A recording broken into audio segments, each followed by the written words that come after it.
I partnered with my childhood friend Victor Brooks to open a pet boarding center. Using my decade of dog training and problem dog rehabilitation skills, I earned the shop about $167,000 in a year, but Victor paid me about $700 and kicked me out of partnership. I leased the storefront. I bought the equipment. You're just a dog sitter. $700 is more than you deserve. I didn't argue. I took the cash and left. He thought dog training was easy, but I used one dog to shut his business down for good. Victor, we agreed you'd provide the capital. I'd provide the skills, profit split 50-50. After a profit of $167,000 this year, my share is $60,000. I clutched the envelope, my fingers trembling slightly. Victor scoffed, stubbed out his half-smoked cigarette forcefully in the ashtray, his expression contemptuous. Ethan, don't be ungrateful. Yelling commands at a dog doesn't mean you have skill. Pathetic. I snapped my head up, my voice shaking with rage. Victor, without me, those fierce dogs chased out by a dozen pet stores wouldn't be this obedient now. Those problem dogs, their owners begged me to take. Come on, Victor, could you handle even one? Victor scoffed, leaning back, crossing his legs and rocking in his chair. Those few hand signals of yours, I've nailed all your moves. I don't need you. My shop runs fine. Money keeps rolling in. My blood ran cold. A year ago, this was just a leaky old warehouse, swarmed with bugs in summer, bitterly cold in winter. I was up at 5 sharp each day to clean up after the dogs, to feed them. Walking over 30 dogs left my back aching. If a dog got sick at night, I'd rush it to the vet in pouring rain, catch a bad cold and fever myself, but still drag myself to care for the others. I pulled up my sleeve, showing scars of all depths. Victor, it took half my life to turn this rundown warehouse, even dogs hated staying in, into the city's top-rated pet behavior rehabilitation center. Victor scoffed, spat on the ground. Quit playing the victim. Just scooping poop and filling bowls? Anyone could do those simple chores. If I hadn't rented this place, you'd have nowhere to even feed dogs. He stood hands on hips, chin held high. Final word. Take the $5,000. Take the money and get lost. Stop blocking my view. You're hurting my business. I took a deep breath, bent down, picked up the envelope with the $5,000 from the table. Victor, you'll regret this. With that, I turned and left. Victor's smug, raucous laughter rang out behind me. Regret? I regret not kicking you out sooner. He shouted at the staff, pointing at me. Did you all see that? Anyone messes with me again, ends up just like him. Outside the boarding center, the harsh sun made me squint. All I had was about $700. Not even enough to cover mom's chemo this month. As I stood there dazed, my phone buzzed in my pocket. On the other end was Daniel's booming, urgent voice. Trainer Parker, remember my dog, Buddy? That Tibetan Mastiff that bit 3 trainers, but you tamed it good. I've got a trip next week. Can you board him for a bit? Leaning on a cold lamppost, I stared at Victor's Place's neon sign. Across the street, I swallowed hard. Daniel, I'm done. What? Done. Your boarding center had the best reputation in the city. How can you just quit? A few seconds of silence. Joe Janlin's tone dropped. Is Sun Tao behind this? I heard a rumor that he's been saying your so-called skills were just dog tricks. He claimed he could learn them just by watching. I scolded him at the time. I never thought he'd actually fire you. I looked up, blinking hard, holding back the tears. Last night, I was at the clinic, giving a golden retriever with parvo and IV. Stayed with it all night. And Sun Tao was out drinking with friends. The center made $1.2 million. Joe Janlin was furious. He's despicable. Then he asked gently, What will you do now? I squeezed the envelope tighter. My voice faltered. I don't know. I can't do anything. But train dogs. Xiaodin, do you want to work on your own? I was stunned. A spark of hope lit up inside me, but reality quickly snuffed it out. Location rental costs money. Dog food costs money. Equipment costs money. I only had about $700 left. I couldn't even take care of myself. How could I go solo? Daniel Foster's tone was resolute. I have an abandoned farm on the outskirts. My agro-tourism biz failed, and it's been sitting idle. It's about 20 acres. If you don't mind, you can use it. No rush on the rent. The envelope in my hand dropped to the floor with a thud. My mind went blank. Daniel, are you serious? Daniel Foster's voice was firm. Ethan Parker, you saved Buddy's life. I, Daniel Foster, won't forget that debt. Last year, around Little New Year, Buddy bit someone in my complex. All the residents demanded he be put down. This vicious dog attacks on sight. It can't stay here. Even the vet said, This Tibetan Mastiff is wild by nature, impossible to train. It'll kill someone eventually. Daniel Foster brought Buddy to me. Trainer Parker, please save Buddy. I decided to leave him there. I set up a camp cot and lived with Buddy for a month. If he wouldn't let me near, I'd just keep my distance. If he lunged to bite, I'd dodge, never fight back. On day 11, he ate the jerky I offered. By day 30, he gently rested his head on my knee. 3 years ago, there was a collapse. I was buried under a slab. Buddy broke his leash, ran 3 kilometers, clawed for 3 hours, and pulled me out. His paws were worn to the bone. If not for Buddy, I'd be dead, standing under the streetlight. My nose stung, tears welling up. Daniel, thank you. I won't let you down. I'll make this work. Good lad. Check the site tomorrow. Tell me what you need. After hanging up, I took the money to the hospital. I opened the ward door. Mom's pale face lit up with joy. As I tucked her in, a nurse brought the bill. Ethan Parker, your mother owes $8,600. Pay by 5 tomorrow, or chemo stops. I clutched the bill, knuckles turning white. Just then Aunt walked in with a bag of rotten apples. She looked me up and down scornfully. Well, look who's here. The dog trainer. I heard Victor kicked you out. I told you, you should have learned something else. Your half-baked skills can't even support yourself. Mom's face went pale. Her bony hand gripped my wrist, eyes filling with tears. Ethan, no more treatment for me. It's a bottomless pit. I won't drag you down. Let's go home, okay? I patted Mom's hand, covered in needle marks. Don't worry, Mom. I have money for your treatment. Before coming here, Daniel transferred the money, his buy-in for the new shop. I used it to pay for Mom's fees up front. Older Aunt sneered. Borrowing from loan sharks? You're reckless. Stay out of our business. I knelt down to comfort Mom. Mom, trust me. I'll make your life comfortable. Early next morning, Daniel and I went to an abandoned farm on the outskirts. The farm was encircled by a rusty wire fence. Pushing the gate open made a loud grating screech. The courtyard was overgrown with waist-high weeds. The walls of several old tile-roofed sheds were crumbling. Thick dust coated the windows. It was a rundown site. Daniel showed me around. This place has been abandoned for years. If you don't think it works, we can look elsewhere. But I got more excited the more I saw. Daniel, this isn't an abandoned farm. It's a gold mine. He was taken aback. A gold mine? What's so great about this dump? I hurried to the yard center. I spread my arms and turned around. Victor's boarding center is in the heart of downtown. Great transport links, eye-catching signage. That's why it attracted clients so fast initially. But being in a bustling area where land prices are sky-high means space is extremely limited. I looked out at the grassy field. His space was just over 100 square meters, packed with over 40 dog kennels. Besides eating and sleeping, the dogs only got 10 minutes a day to walk in narrow aisles.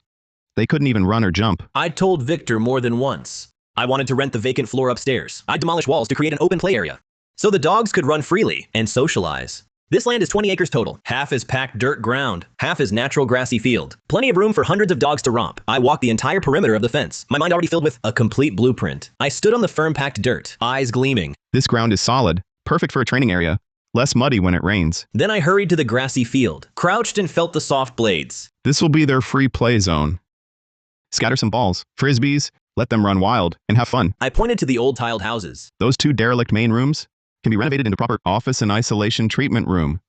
The side building as a kennel. An old well in the yard corner. Old stone troughs piled beside it. Clean them for bowls. Daniel Foster kept smiling, his tone full of approval. All right. Once your plans are set, I'll get a crew working. Wind swept over the grass, stirring waves of green. Looking at the azure sky, I couldn't help but laugh. My pet empire. They're here. I worked 3 nights straight to map out the whole layout. As I drew the final line, dawn broke outside. Pale gold rays pierced the weeds, landing on my marked-up blueprint. I called Daniel Foster. Hey Daniel, let's start. Daniel arrived with the full crew. Excavators roared, clearing the land. Workers climbed ladders to repair the old building. Sparks flew as kennel frames were welded. Conduits and plumbing lines were laid, crisscrossing the site. During construction, I practically lived on site. I kept giving the crew specifics. 2 meters between each kennel at least. Plus a covered entryway for easy cleaning and rain cover. This grassy area stays as is. Soft natural grass lets dogs roll and run free without injury. In just over half a month, a full facility was built for boarding, problem dog rehab, and interactive training. My pet park was officially complete. Daniel pulled from his car 2 printed contracts. Take a look. We can change anything. I took the papers and read every single word. The agreement was clear. He'd lend me the farm for 3 years, no charge. Then I'd just pay 10% of the profits as annual rent. Daniel wouldn't meddle in management at all. All the techniques, the clients, and the decisions would be mine alone. No harsh clauses, no underhanded calculations, just solid trust. Daniel, thank you. Daniel patted my shoulder. You've got the skills. You just needed a shot. Make the most of it. Don't let this place go to waste. I nodded solemnly, holding the pen. My hand trembled as I signed. Last time my hand shook like this was when Victor threw me about $700 and forced me out. This time, someone was handing me a chance to restart my life. Daniel took the contract away. Ethan, from today you run with it. If anyone tries to cause trouble, I, Daniel Foster, won't stand for it. I pulled out my phone and snapped a photo of the park. I posted it to my friend's feed, captioned it. New chapter ahead. Now accepting problem dogs nationwide. Premium boarding. Pet parents. Bring your fur babies home. The post went live. In under 3 minutes, likes and comments surged past 100. My pet industry peers, our old clients are all sending congratulations. This place looks insane. When can we book? My goofy husky needs trainer Ethan. Wasn't Ethan co-owning a shop with Victor? Why'd he go solo? Someone replied right away. Why do you think? Got kicked out. The commenter was Mason Parker, a friend of Victor Brooks. Victor himself replied below. Ethan, still using your third-rate tricks to scam people. You're scamming every client.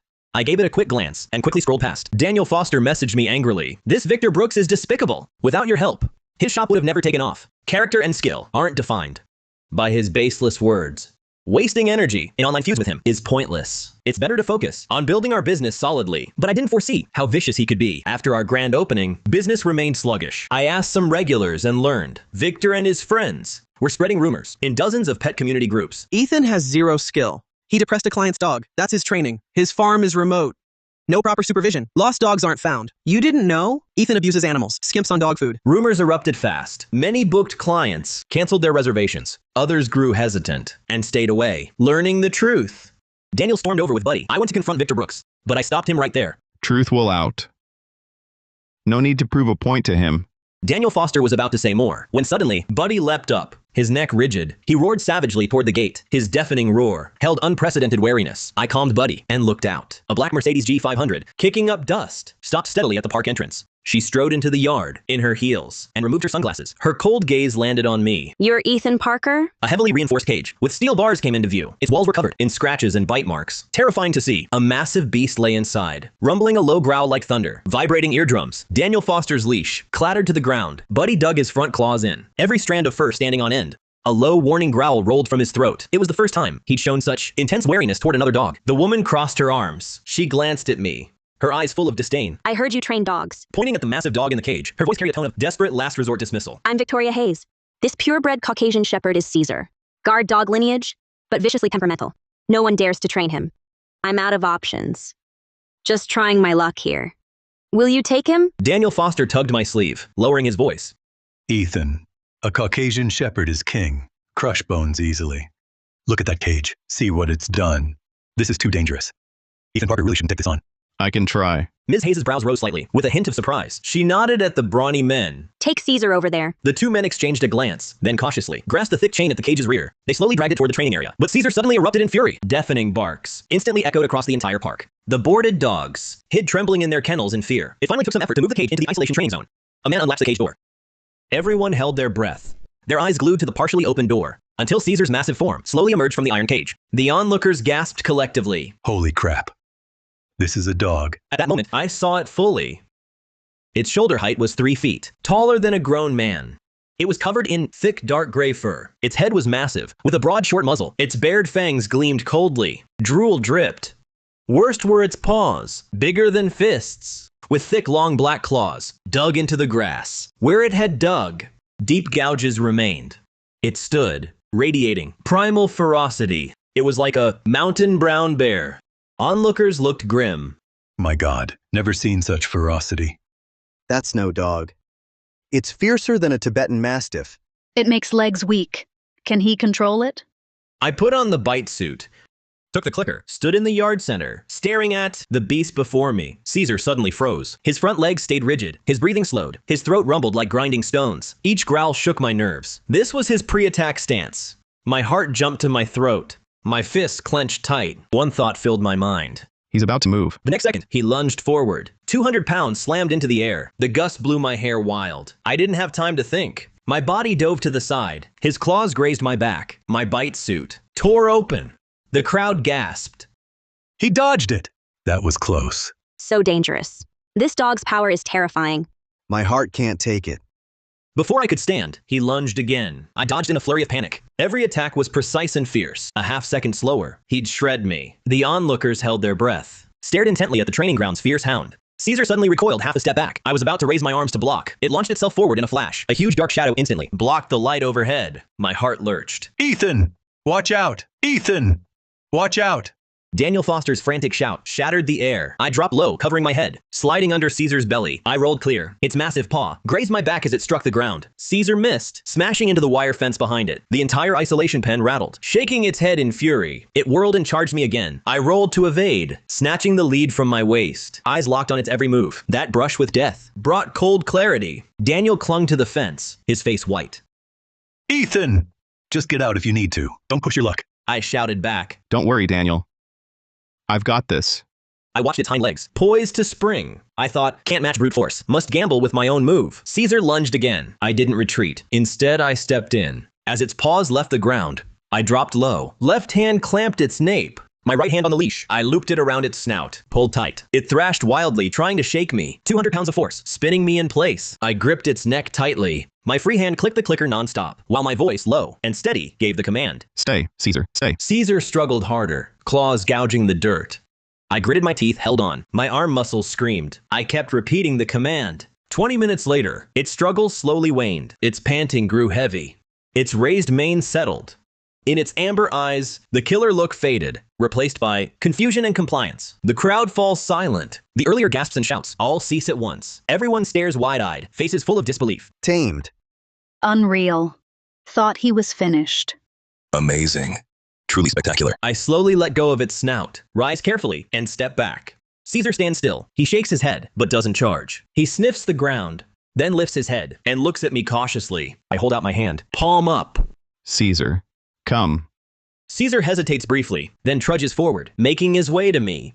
Then his huge body lowers, resting his head by my feet. The crowd erupts into thunderous applause. Daniel Foster staggers, nearly falling. He gasps for air. I was terrified. That scared me. Victoria Hayes stood rooted to the spot. Her sunglasses slipped down her nose, unaware. How is that possible? I searched everywhere, hired top dog trainers. None could get near him. I stroked Caesar's head and smiled. He's not vicious. He just lacked security. Previous trainers only used force and shouts. So he grew resistant. Ms. Hayes hurried over, seeing Caesar lying calmly at my feet as docile as a lamb. She looked utterly astonished. Trainer Lynn, I'm sorry. I underestimated your skill. Her voice still quivered, her tone unsteady, but her respect was clear. She offered a business card, her tone sincere. I'm the founder of Pet Global. We need a master trainer for our elite division. Seeing you tame Caesar today, I'm sure you're exactly who we need. Are you interested in partnering with us? Pet Global is a top-tier, premium pet service brand. Our services cover dog behavior rehab, competition dog training, international pet boarding, with over a dozen branches nationwide. I took the card, feeling intrigued. All right, we can hash out the details later. Eyes lighting up, Victoria Hayes nodded immediately. I'll await your call. The applause around us died down, but chatter swelled louder. Some clients who'd come to see the site swarmed over. Trainer Parker, my Rottweiler always attacks strangers. Can we schedule a rehab session? I canceled my slot hearing rumors earlier. Can I rebook now?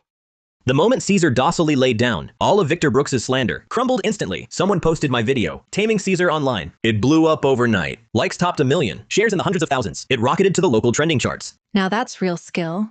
Fake trainers who only beat dogs, you deserve this backlash. Address, please. My biting husky can finally be trained. In the following days, my phone started going crazy. Friend requests, booking messages kept pouring in. The once quiet Starpaw Pet Park was suddenly packed. Daniel hired 3 more assistants and 5 keepers, but he was still nonstop busy. That day, I was with a new assistant, drilling basic commands, when my phone rang. Victor's calling. Victor was screaming into the phone, losing it, yelling, Ethan, what's wrong with your useless commands? I've shouted them hundreds of times. You deserve this backlash. I couldn't help but laugh. Victor, who was it that said, you could learn my skills just by watching? You can't even tell when a dog's nervous or about to attack. Just screaming at dogs. Why would they obey you? After I said that, I hung up. Sun Tao heard the busy signal and furiously smashed his phone. He was gasping for breath. Ethan! You set me up. The moment he said it, a woman rushed over, clutching a trembling toy poodle. Victor! I sent my dog to you for a week, and it got fiercer. Refund my money? Victor went pale, forcing calm. That dog's just bad-natured. Not my fault. Bull! She thrust her phone in his face. The screen showed my video, Taming Caesar. Trainer Parker tamed a biting Caucasian shepherd into a lamb. You can't even handle a poodle. Yet call yourself top trainer? Refund me or I'll call the cops. Watching the video of Caesar lying calmly at my feet, Victor flushed crimson, blurting, Ethan's just faking it. It's all staged. Those clients were paid actors. The woman scoffed, snatched the leash back, and dialed 911.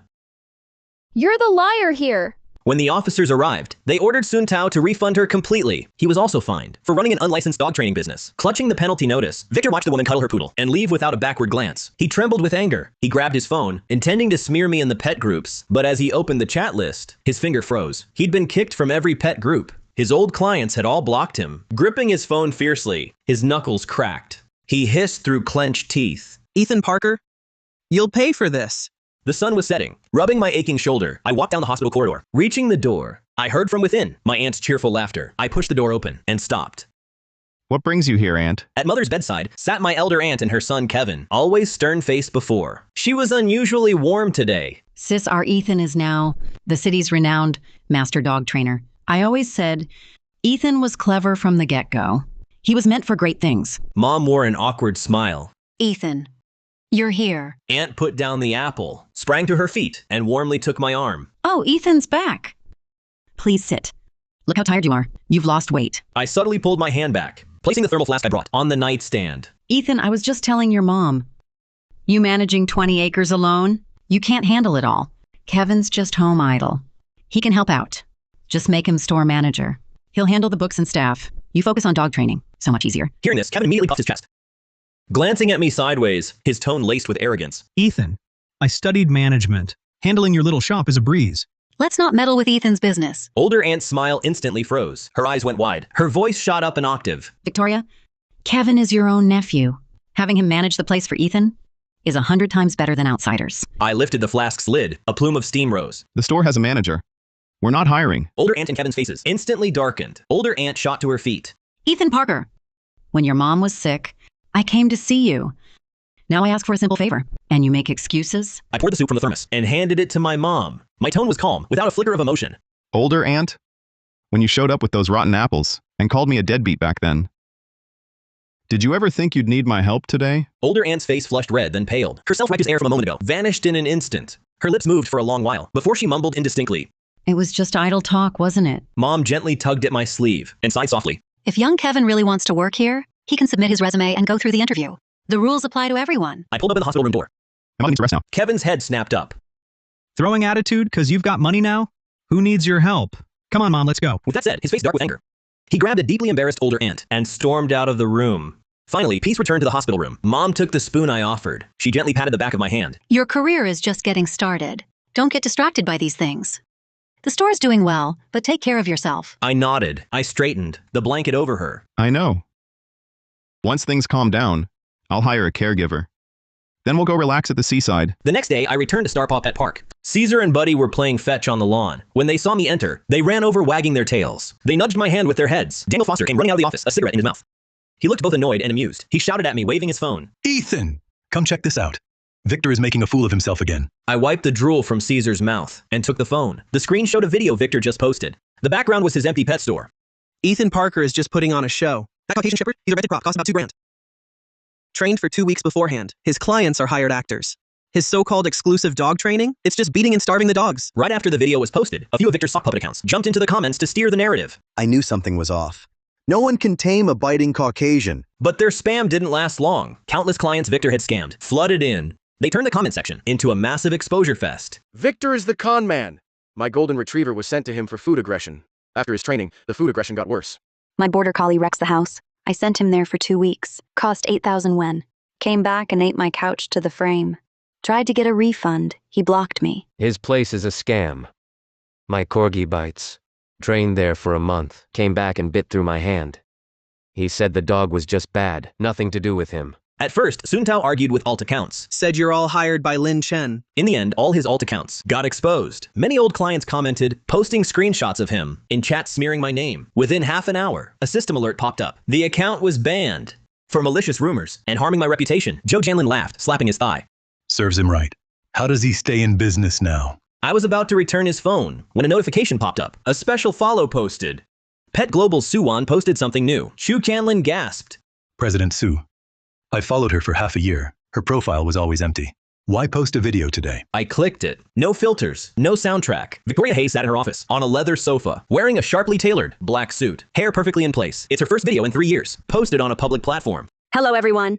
I'm Victoria Hayes. As the person involved, I formally state Ethan taming Caesar was completely real. No script or actors were used. Caesar is a purebred Caucasian Shepherd.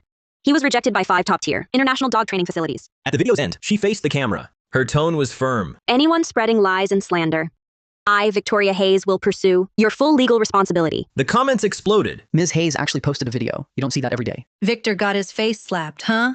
The Pet Global CEO herself came down to shut you up. Please, Trainer Parker, go live. Teach us how to train dogs, right? Seconded. No more scams like Victor Brooks. Comments flew by, all begging me to start a training stream. I stared at the screen, hand stroking Caesar's head. My dog lay calmly at my feet, tiling its head to watch me. Victor tricked so many people because too many folks don't know proper training methods. They think it's about scolding and hitting. If I can spread the right way to more people, fewer dogs will suffer. And scammers like Vic will have nowhere left to hide. I looked up at Daniel Foster. Dan, I want to start streaming. A live stream? Good plan.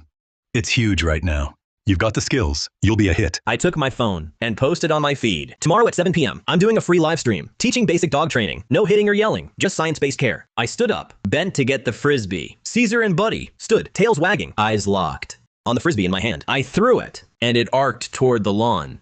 Both dogs shot off like arrows. The setting sun lit the lawn, stretching their shadows long. From the distant kennel, barks rose and fell. A lively warm sound. The next evening at 7, I held a lab's leash, fresh from fixing food guarding, faced the camera, and began my first live stream. Hello everyone, I'm Ethan Parker. Tonight I'll teach you to spot a dog's warning signs to avoid being bitten. I demonstrated and explained. A dog baring its teeth, ears pinned back, tail tucked between legs. This isn't aggression, it's fear. Don't reach out to pet them then, just slowly back away.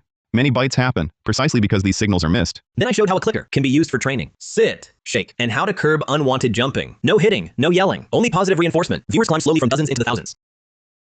Finally surpassing 10,000. Comments flew across the screen. Now I understand. Mine shows teeth and I spanked him. No wonder he got meaner. This is so practical. Tried it just now. My dog actually sat. Trainer Parker is the GOAT. He's a dog training legend. From then on, I'd stream whenever I could, sharing dog care tips and moments of joy. More viewers are learning how to interact with their dogs from my streams. Viewers kept commenting. Trainer Lynn's methods really work. My big dog finally stopped biting. Finally understand why my dog's so destructive. Just needed an outlet. My goofy husky wrecked the house. I was ready to rehome him. But after watching, I'm giving my fur baby another chance. My live stream became a hub for pet parents. Every stream had tens of thousands watching live. You're a viral dog trainer now. People used to think training meant beating. Now thanks to you, they respect science-based methods. Watching the dogs running around me, I felt a warmth inside. Dogs aren't born disobedient. No one taught them how to behave. Victor's pet boarding center was 3 months behind on rent. The landlord and crew cleared out the last few beat-up dog crates and a half bag of expired dog food. How can you run a business if you can't pay rent? Get out now. Victor stood on the empty street, holding a cardboard box. On the mall's big screen, Ms. Hayes and I were attending the Pet Global Strategic Partnership press conference. Victor's nails dug into the cardboard. Ethan. 3 days after getting kicked out, a court summons arrived at Victor's place. The Golden Retriever's owner, he had beaten her back covered in welts, had the hospital report and surveillance footage. She sued him for medical costs and about $5,300 in emotional damages. Victor curled up on his hard bed in the rental, scrolling through his phone. He saw my live stream. Thousands of comments scrolled by. I was demonstrating with Caesar how to correct a dog's jumping. In the background was a 20-acre plot of lush green grass. Dogs ran and played freely. The comments were full of praise. Trainer Parker is amazing. My dog stopped jumping in 3 days. Using your method. Starpaw Pet Park is the GOAT. My problem dog spent a month there. Now it's so well behaved. Victor's face darkened. He stared at the screen, at those pedigree dogs of prized breeds. A vicious smirk twisted his lips. Let's see you stay proud, Lin Chen. With dogs missing from your park. 2 in the morning. The night was pitch black. The quiet pet park was suddenly disturbed by frantic barks. Under the moonlight, 3 huskies chased a shadowy figure. Help! He yelled, running. Help! The noise from the kennels alerted the on-duty employee. He threw on a jacket and rushed out with a powerful flashlight. Its beam swept the chaotic scene, landing squarely on Sun Tao's mud-streaked face. Who's there? A staff member shouts, grabs a shovel and charges. Help! Dog thief. Victor is terrified. He flees toward the fence. The worker rushes over, managing to grab the 2 huskies' collars. Forget chasing him. The 3 huskies, still riled, crane their necks, barking at Victor's back. Tails wagging like little motors. The worker leads the huskies back, secures each kennel. Then, with a flashlight, he checks the scene. The innermost kennel's lock for the champion border collie is badly pried open. Muddy footprints everywhere. Shreds of black cloth scattered. A discarded screwdriver lies in the panic. The worker's face falls. He pulls out his phone. Ethan, trouble. Someone tried to steal a dog, but 3 huskies scared him off. When I got here, check the cameras first. The screen clearly shows Victor entering the kennel, trying to steal the dog. Watching the monitor, Victor Brooks fled in a panic. My expression darkened. It turned out he'd come tonight to steal a competition-grade border collie from my kennel. But the 3 huskies spotted him. They chewed the door open and chased after Victor. That ruined his plan. At first light the next day, I had workers install HD surveillance in every blind spot. I even covered the 3 road junctions within 500 meters, each with a camera, watching all the access trails. At night, I assigned 2 men to take shifts patrolling, focusing on the kennel area. When Daniel Foster heard about the theft, he slammed the table. That guy is pure trouble. I watched the camera feeds. Victor won't let this go. He failed this time, but he'll surely think up something even dirtier. We can't let our guard down. Victor limped back to his rental. He took off his pants and saw 2 bloody gashes on his calf. It hurt and itched. He looked at himself in the mirror, his face covered in mud, his clothes torn. He remembered how 3 dogs had chased him until he crawled in the dirt. Ethan Parker, you haven't seen the last of me. He wasn't ready to give up. Every day, wearing a baseball cap, he loitered outside the park, waiting for his chance. That afternoon, Victor hid in the shade of a tree outside the park, chewing on a piece of hard, dry bread, when he suddenly heard hurried footsteps behind him. He turned around and saw a young man, his face pale with rage, shouting into his phone. Mom! Did you see the look on his face last time? He'd rather pay an outsider $1,200 a month than make his own cousin the manager. What do you mean I'm useless? He's just a dog trainer. What's so great about him? He hung up. Kevin stuffed his phone in his pocket. He stared at the Starpaw Pet Park sign, his eyes full of venom. Victor's eyes lit up. He'd seen Kevin a few times. He knew exactly why. Kevin was so angry, he brushed breadcrumbs off his shirt, lit a smoke, and stepped closer. Hey man, calm down. That guy Ethan, he's a real piece of work. Kevin looked up at him. It was Victor. He frowned and took a step back. Victor, what do you want? Victor grinned. You wanted to be store manager. Ethan disrespected you. Why don't we team up and ruin his pet park? Kevin paused, cigarette in hand. He remembered home, his mom nagging he's useless. Resentment welled up inside him. He gritted his teeth, looked at Victor. How? Victor sneered. He pulled Kevin behind a tree, whispered in his ear. Kevin's face first showed shock. He shook his head fiercely, but Victor gripped him tight, eyes gleaming with excitement. If his park has a major incident, his business is finished. Once his shop shuts down, I'll put up the cash. You'll be store manager? Kevin Turner's eyes lit up. He set his jaw. All right, I'm in. The 2 men huddled, whispering plans for the night. They had no idea. A camera above the tree watched. In the office, I watched the monitor. My eyes hardened. Daniel Foster slammed the desk. Those 2 bastards. They still won't give up. I switched off the screen. My voice went cold. Since they're asking for it, then we'll show them. At 11 that night, Victor Brooks, as planned, smashed a brick into a bin east of the park. Who's there? Guards patrolling raced towards the sound. Victor fled. Check over there. 2 guards were lured away. Meanwhile, Kevin Turner sneaked into the feed room. In under 10 minutes, he crept back out. He texted Victor. Done and dusted. Victor got the message, dodged the guards, and ran back. They met in an alley. Victor patted his shoulder. Now we just wait and watch Ethan Parker's downfall. After they left, Daniel Foster and I stepped out of the monitoring room. We sealed off the feed room. Access was forbidden. All dogs in the kennels were safely moved that night to another play area.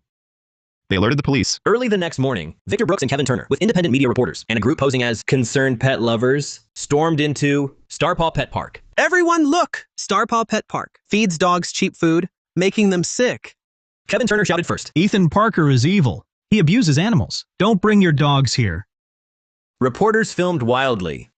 But in the kennel area, they froze. The kennels were empty. Not a dog in sight. Not a single hair. Victor and Kevin were stunned. Victor recovered first. He yelled at the cameras. He's guilty. He hid the sick dogs. I stepped from the surveillance room, holding a thermal flask. Daniel Foster followed. Cameras aimed at empty kennels, swiveled to us. Seeing me, Victor grew more aggressive. He shoved past the reporters blocking his path and charged up to me, spattering my face with spit. Ethan, where did you hide the dogs?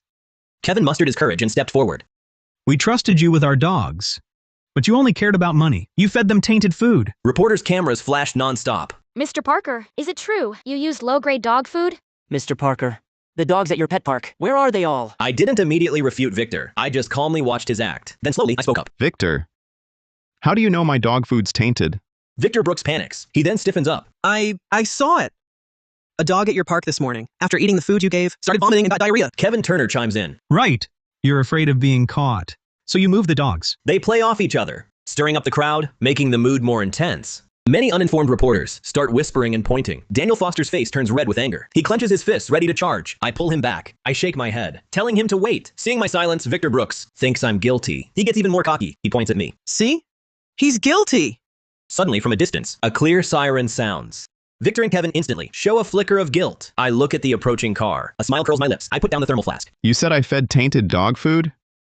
Then let's settle this publicly.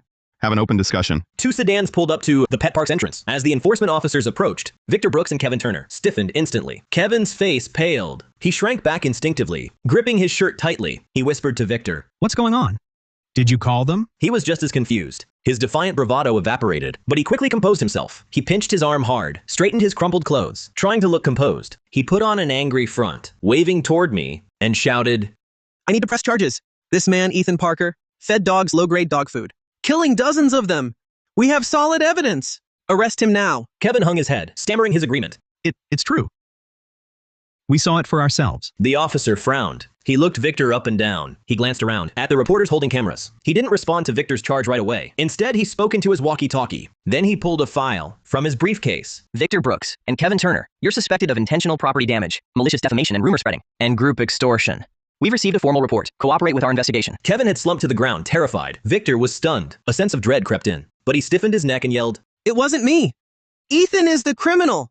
The officer looked at him, his gaze sharp as a blade. Mr. Lin filed a report with us earlier and handed over evidence of your crimes. The faces of Victor and Kevin instantly drained of all color. They froze, staggering back a step. Victor looked panicked, but tried to bluff. Impossible. Where are all the dogs? I remained calm.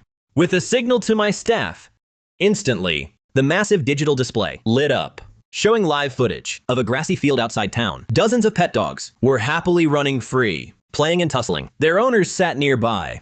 Some playing with their pups, others chatting away. A scene of pure joy. Everyone was stunned. Reporters aimed cameras at the screen. I began to speak, my voice clear and steady. Last night, I sensed trouble. I contacted all the owners, moved every single dog to a safe private site for a pet and owner event. All owners can confirm this. Not a single dog was harmed. After my words, I switched the display. Pulling up yesterday afternoon's feed, Victor Brooks and Kevin Turner are plotting outside the wall. Late at night, Kevin sneaks inside the high-definition surveillance footage from the dog food room. Shows every frame crystal clear. Their furtive movements and scheming faces are all exposed for everyone to see. The onlookers and reporters erupt in an uproar. So the thief is accusing the thief. This Victor is truly wicked. Arrest him now. Victor sees the footage on the big screen. His legs go weak. He can't keep up the act anymore. Frozen on the spot. With an ashen face, Kevin is trembling all over in fear. He slumps to the ground, head buried, afraid to look up. Two enforcement officers step forward and immediately cuff Victor and Kevin. Victor struggles and yells defiantly. I won't accept this. But no matter how much he rants, it's useless. Kevin is already terrified, whimpering excuses. Victor talked me into it. I was out of my mind. The officers say nothing more. They march the two to a patrol car. Reporters swarmed to photograph them, flashbulbs popping non-stop, capturing their complete disgrace. Captured every detail. When the car left the park, the crowd dispersed. Daniel Foster walked over to me and let out a long sigh of relief. We finally dealt with those two. No one else will dare cause trouble now. Victor Brooks was convicted on multiple charges and thrown in jail. Kevin Turner ruined his own future in a moment of folly, gaining a criminal record. His education and life were wrecked. Aunt didn't dare come pestering us anymore. Peace finally returned home. Mom's chemotherapy went smoothly. She grew healthier each day. I brought her to our new home, near Starpaw Pet Park. Opening the window, she could see 20 acres of grassy field and hear the dog's happy barks. Life became steady, warm, and secure. No more pressure over bills. No more malicious harassment. No more helplessness in the dead of night. Starpaw Pet Park kept growing. I secured a deep strategic partnership with Victoria Hayes' Pet Global. Orders poured in from around the world. In my spare time, I still gave free live streams. 1 year later, Starpaw Pet Park had become the nation's largest problem dog rehabilitation center. Every day, pet parents arrived from all over the country, came seeking help for their troubled dogs. That day marked our 3rd anniversary. We held a grand pet carnival. Over 100 former problem dogs, led by their owners, played joyfully on the grass. Mom sat under a sunshade, watching the lively scene, a broad smile on her face. She had fully recovered, her complexion glowing and spirits high. Ethan, look at that golden retriever. Adorable. When it first arrived, it wouldn't go near anyone. Now it plays with children. I followed her gaze. It was the very same dog that Victor had beaten badly. That one. Its owner was playing frisbee with it. Both were, laughing happily. I smiled. Yes, with love and patience, they become angels. Ms. Hayes brought 2 juice glasses. She handed me one. Ethan, the invitation from the International Animal Protection Association has arrived. Next month's speaking tour. I took the glass, nodding. Good. I'm taking science-based pet care to the world. Daniel Foster came running, carrying a stack of certificates. He couldn't stop grinning. Ethan, our center's been named Pet Organization of the Year. And you're the Pet Industry Leader of the Year. I took the certificates, staring at the gilded letters. A flood of emotions hit me. 3 years ago, Victor Brooks bought me out for a pittance. I was penniless. Couldn't even pay for Mom's treatment. 3 years later, I stand at the peak of the industry, with a pet empire of my own. I gazed at the distant sunset. An immense calm settled within. All the struggles, the wounds I endured, each had transformed into light, illuminating the path ahead. I knew my mission wasn't over yet. I would keep walking it, using my skills and my love to protect every furry life, so every dog would know kindness